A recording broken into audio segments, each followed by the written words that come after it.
I want to start this off with the simple fact that I don't believe in ghosts. At least I didn't.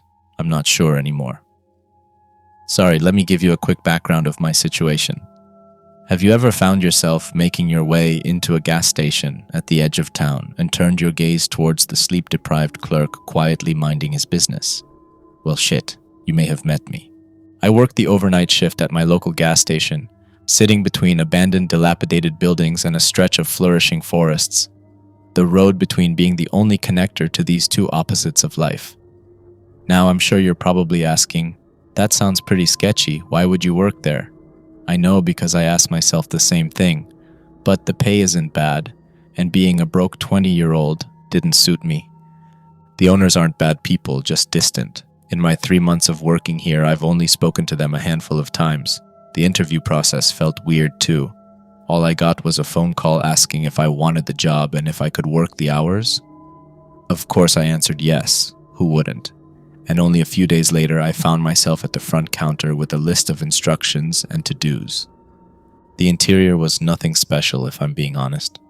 Shelves of overpriced candy and canned goods, with a set of coolers lining the side wall.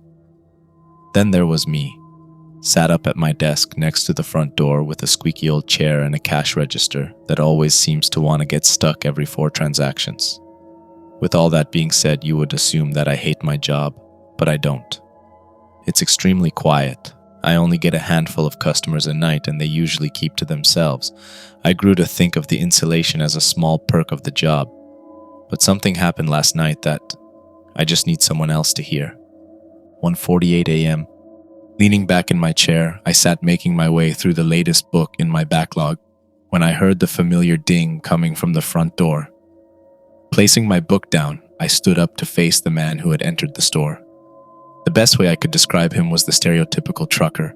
Boots, blue jeans, Carhartt jacket, and a big beard. Yet he was clean without a single speck of dirt on him.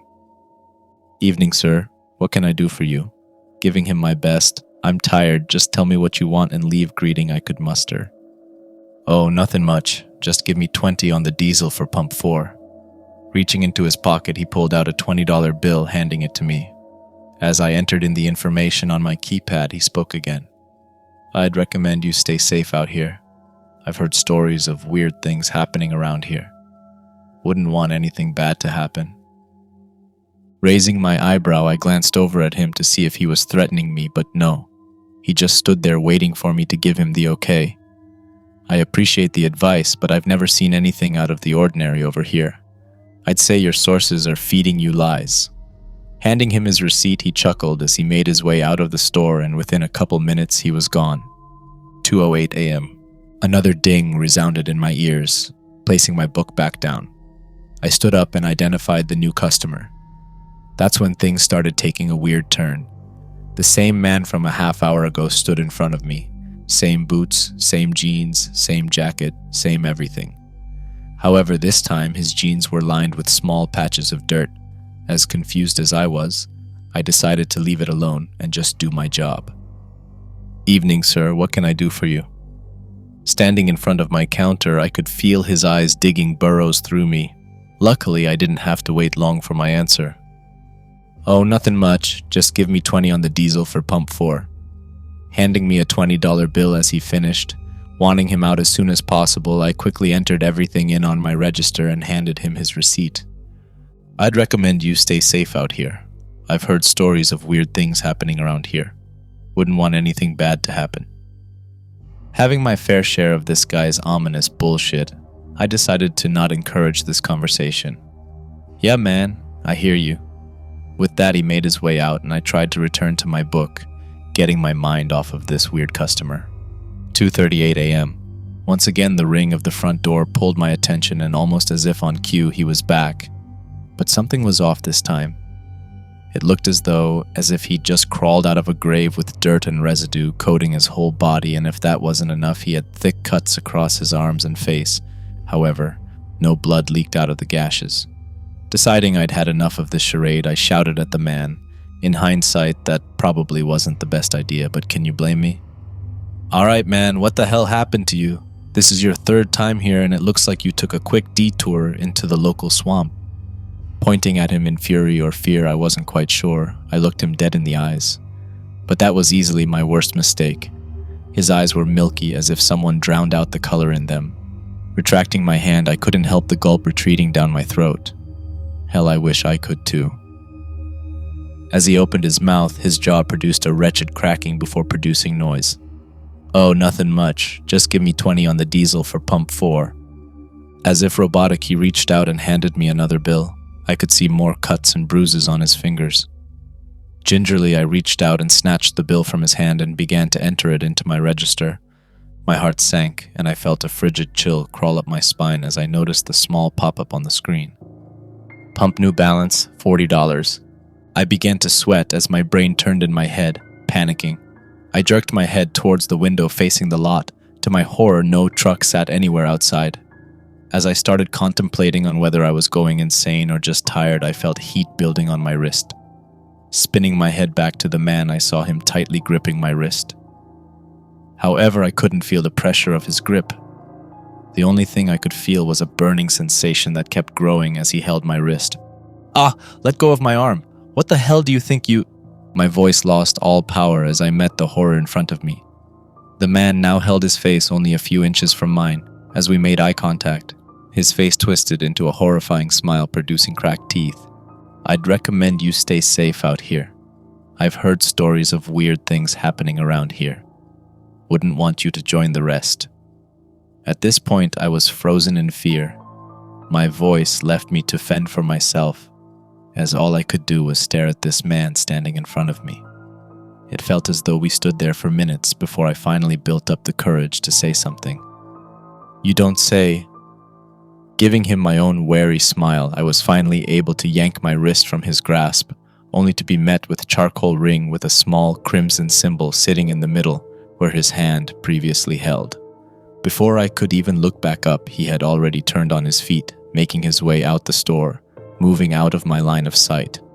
Without a moment to think, I collapsed on the chair. My breathing felt haggard as I tried to steady myself from what the hell I'd just experienced. After a moment, I checked my phone for the time. It read 2:40. 2 minutes? I screamed in my head. How the hell could it have just been 2 minutes? Lowering my head, I just decided to surrender myself to this weirdness and tried to brush it back into my mind to finish my shift. But I wasn't so lucky. 3:08 a.m. I was in the back room looking for some stock to put out as the ding rang out from the front. Flinching, I couldn't help but think back to that man. Was he back? Sighing as I accepted my fate, I walked out to the front. What awaited me, however, wasn't what I expected. I'm still not sure what it was either. It looked like a tall man around 6'5". He was dressed in a long black trench coat with a hood thrown over his head. I tried to look into his face, but all I was met with was a deep, dark abyss. It felt as if I was looking at nothing at all. Whatever it was, it quickly made its way to the register and placed a thin white slip of paper on the counter before leaving as quickly as it had arrived. However weary I was of the contents of this note, I couldn't help the curiosity sprouting in my brain, so I opened it. The note contained only 2 words written in a soft, thin cursive. "You passed." Passed? Passed what? Staring down at the paper, I didn't understand what it meant. Did I pass some type of challenge? Maybe a game? I honestly didn't know. That's when the familiar ring of the door gave me a slight heart attack. "Landon! How's it going, bro?" It was Tyler, my best friend who I just about wanted to strangle to death for the scare he just gave me. After calming down, I explained what just happened and I could tell he didn't believe me. "Okay, man. How about I stay with you for the rest of your shift so you don't see any more spooky ghosts?" Laughing as he finished, I took him up on the offer, and the night flew by without anything else happening. When the opener finally came in, I quickly gathered my stuff before making my way towards the door. However, he stopped me before I made it out. "Oh yeah, be careful on your way home. Apparently some dude crashed into a ditch last night. You never know what kind of people are on the road." I went pale, slowly turning back towards him and cleared my throat. You wouldn't know what kind of car the guy was driving, would you?" Seconds passed like minutes as I could see him thinking. Yeah, I think they were saying a big pickup truck or something like that. I could feel sweat fall down my face after hearing that, nodding. I made my way to my car and rushed home. I've been home ever since, still trying to wrap my head around everything that occurred last night. Even while writing this, the burn mark is still sat on my wrist, reminding me of what happened. As I have been dwelling on everything, the mark reminds me more and more like some type of branding. Nonetheless, I have work again tonight, and after all that, I'm not game to just sit idly by and just wait for whatever's going on at the gas station to come and get me. I'm gonna go in a little early tonight and ask the guy who's closing if he's ever seen anything out of the ordinary. I'm hoping he may have some insight for me.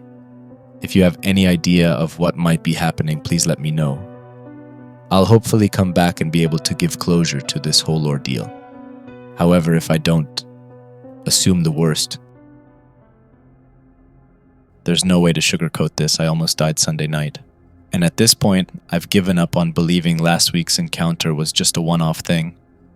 There's something seriously wrong with this place, and I think I'm officially far too deep to claw my way back out. Okay, I need to calm down and write my thoughts clearly.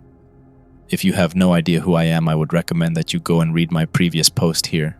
But if you don't want to catch up, just know that I work the night shift at a gas station at the edge of town where weird things are starting to happen.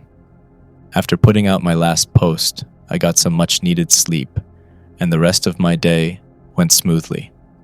As I mentioned at the end of my previous post, I ended up leaving an hour early for work. I wasn't sure if I would learn anything new, but it was worth a try. When I got into my car, the radio sprang to life, talking about the local killings plaguing the area. People have been found with their entrails sprawled out from their stomachs and their right eye removed. I'll tell you, it's some scary shit. Luckily, it had nothing to do with me. Once I got to work, I met up with the guy who was working. I found out his name is Jacob. If I could choose one word to describe him, it would easily be stoner. Got an idea of what he looks like in your head? Great, 'cause you're dead on. He wore a slightly dirty hoodie with jeans and a beanie pulling his entire outfit together. Other than that, he's a pretty cool guy. None of that matters though. I only had one question I needed to ask him. Yo, Jacob, have you ever seen anything weird around the gas station? I asked bluntly. Beating around the bush was never my forte.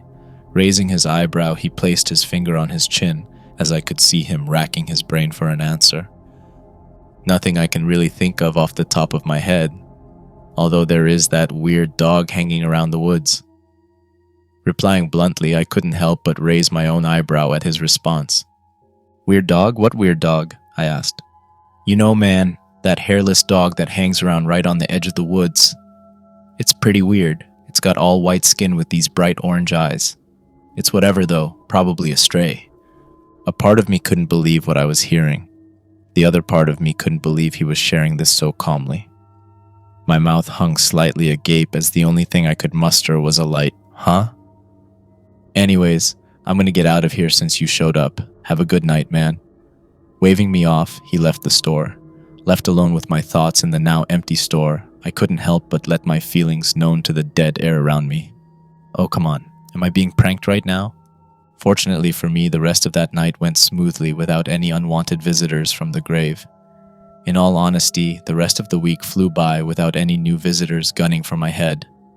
Although that doesn't mean nothing happened at all. After talking with a few of you, I received the idea of putting a line of salt across the front doorway of the store, as this was a way to ward off entities. Now, if I'm gonna be honest, it sounded like the stupidest idea I've ever heard. But hey, I'd rather test something and look like an idiot instead of dying. So I went ahead and laid a line out on Thursday night. Around 1:30, a customer opened the front door before looking down, noticing the thin line of salt. I could see him out of the corner of my eye stop and think for a moment before turning to me. Is that salt? He asked, perplexed. Not looking away from my book, I answered, unamused. Sure is, responding clearly unamused. Why? Ants. You guys have an ant infestation? Nope, but it could happen. The man finally gave up with a shrug before finishing his business inside and leaving.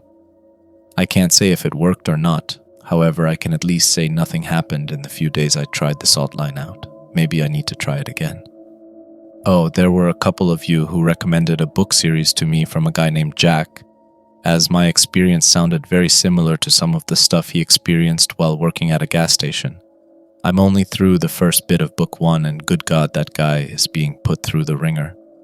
Unfortunately, I haven't been able to apply anything that he has described to what I'm going through, but I'll keep reading to see what else I can try and grasp. Sorry, I'm getting sidetracked.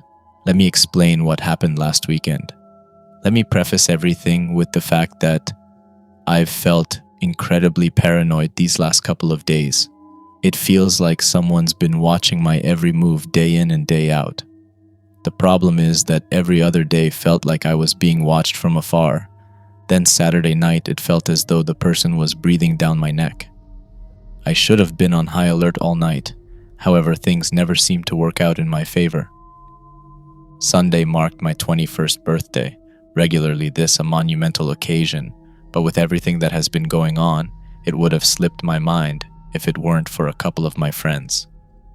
Because of that, I ended up at a local hole in the wall a couple hours before work with a couple of my boys. So while they were busy getting shit-faced, I resigned myself to just a single beer. Even so, it was still a great time. Well, that was before the first red flag of night reared its ugly head, which I promptly ignored. It was around 9 when Tyler, with a heavy slur in his speech, turned to me. "I just don't get it, Landon. What do you have that I don't?" Turning my attention to him, I produced my best, face before responding. "Tyler, what the hell are you talking about? You're drunk," waving him off before returning to my drink. "Are you really that oblivious?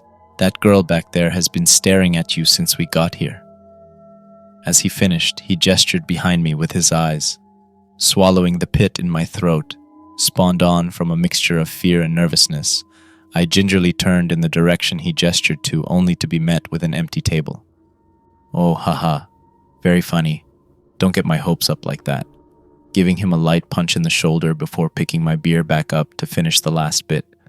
Although as I tilted the glass up, I noticed light bubbling within the liquid. Stupidly, I still finished it off. "I don't know, man. That's weird. I just saw her over there. She did walk right up behind you when you were talking about that weird feeling you've been having the last couple of days." "Oh well." Shrugging, he continued to drink, although for me his statement left me feeling incredibly disturbed. Still, I just shrugged it off as a drunk man rambling and let the night end like that. However, for me, my nightmare had only just begun. Upon leaving my house, I couldn't shake the nagging sensation of being watched from the depths of my brain. Even once I reached the gas station, the sensation never left.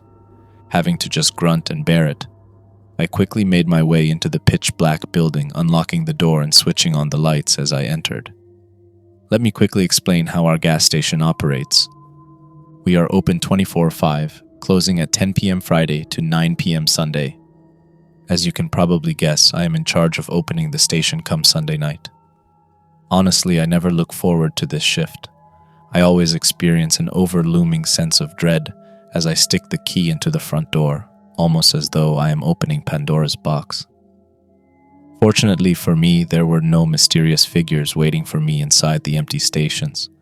Only coolers of drinks, shelves of food, a note on the counter.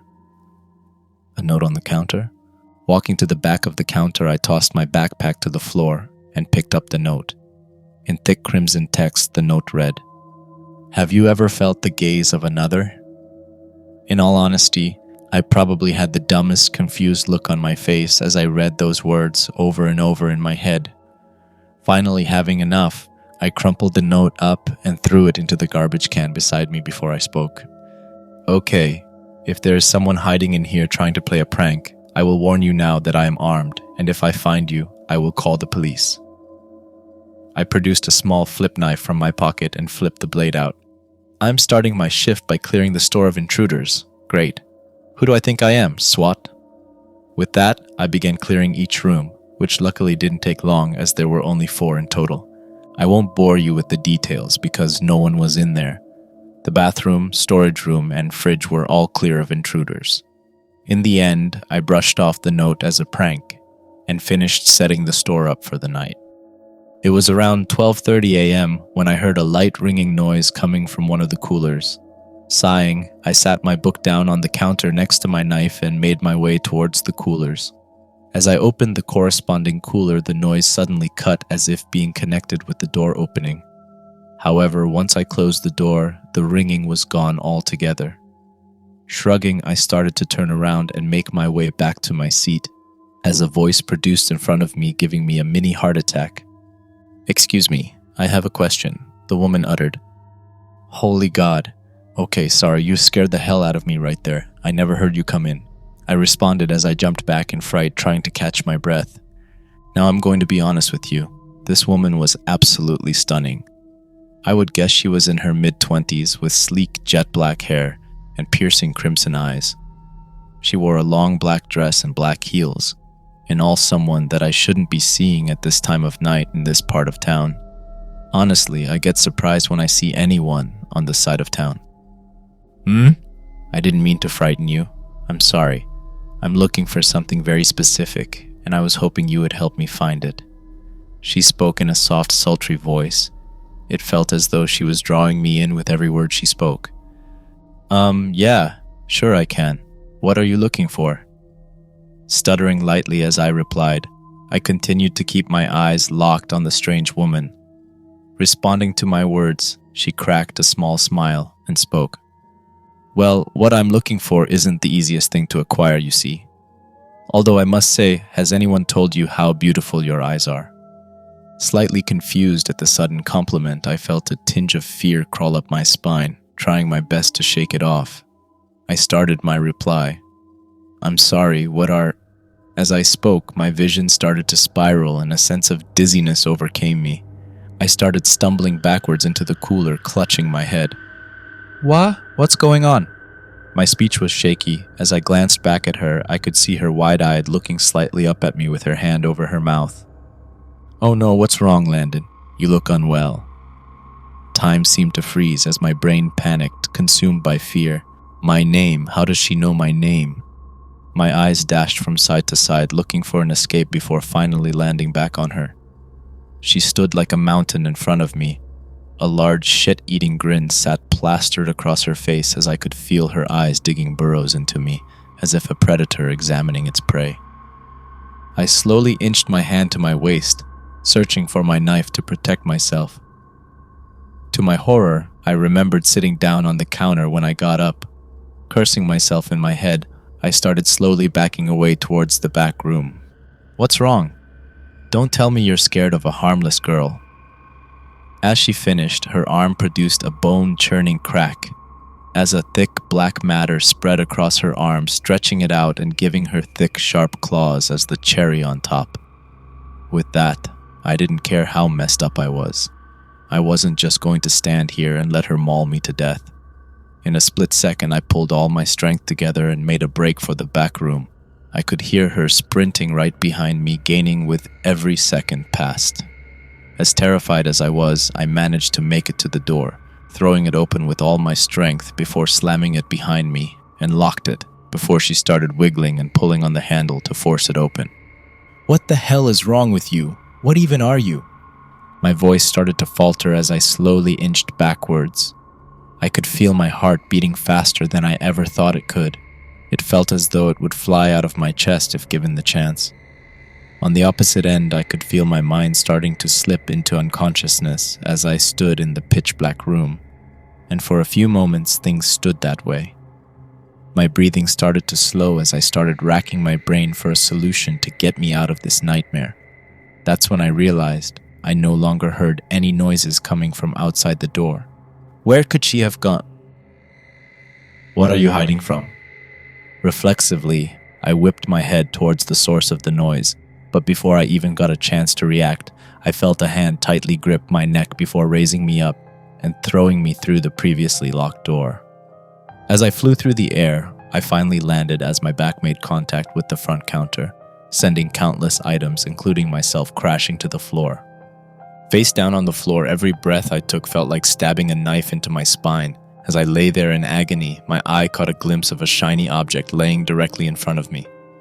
Haha, this is my favorite part, did you know that? Go on and beg for your pathetic life, maybe I'll listen. Her voice had switched to nothing more than a conniving holler, flipping me over onto my back, no doubt to delight in my suffering.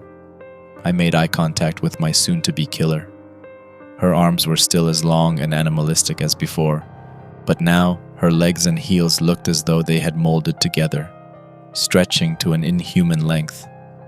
The right side of her face was now consumed by the blackness, causing her eye to bulge and teeth to resemble tiny razor blades.